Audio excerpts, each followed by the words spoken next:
So hi అండి, ఇది day 3 April month లో.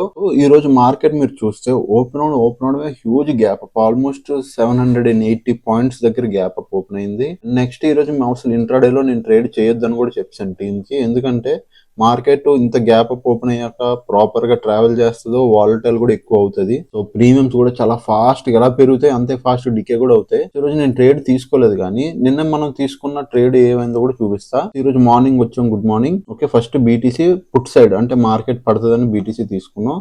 తర్వాత నిన్న ఏదైతే టీసీఎస్ మనం హోల్డ్ చేస్తున్నాం స్వింగ్ ట్రేడ్, అది 2300 మార్నింగ్ ప్రాఫిట్ చూపిస్తుండాలి. అండ్ మేజర్ రీజన్ ఈ రోజు మార్కెట్ అంత గ్యాప్ అప్ అవడానికి మెయిన్ రీజన్ యుఎస్ ఇరాన్ ఏదైతే ఉందో సీజ్ ఫైర్ జరిగింది. యుఎస్ ఏమో ఏం చేసింది, మొత్తం సివిలియన్స్ ని ఎండ్ చేస్తానని ఏదైతే వార్నింగ్ ఇచ్చిందో దానికి ఇరాన్ యుఎస్ కలిపి సీజ్ ఫైర్ అంటే ఇప్పుడు ఏం వద్దు, సెటరేట్ చేసుకుందాం అన్నట్టు సీజ్ ఫైర్ అనౌన్స్ చేశారు. దానివల్ల పాజిటివ్నెస్ వల్ల మార్కెట్ హ్యూజ్ గా బౌన్స్ అయింది ఈ రోజు. నెక్స్ట్ BTST లో మా ఎస్ఎల్ తిన్నది $6. తర్వాత రివర్సల్ ఎంట్రీ తీసుకొని కూర్చున్నాం ప్రెసెంట్. అండ్ మీరు ఇది చూస్తే స్వింగ్ ట్రేడ్ ప్రెసెంట్ 2500 అట్లా ప్రాఫిట్ నడుస్తుంది స్వింగ్ ట్రేడ్ లో. ఈ రోజు మార్కెట్ కూడా చూస్తే హ్యూజ్ వాలటిలిటీ. సో అందుకు నేను ఇంట్రాడే అయితే ఏం చేయలేదు. BTC ప్రెసెంట్ అయితే ట్రేడ్ రన్ అవుతుంది అండ్ స్వింగ్ ట్రేడ్ అయితే ఇదే. ఓకే, డే 4 లో కలుద్దాం. ఛానల్ పేజ్ అయితే ఫాలో అయిపోండి. Thank you.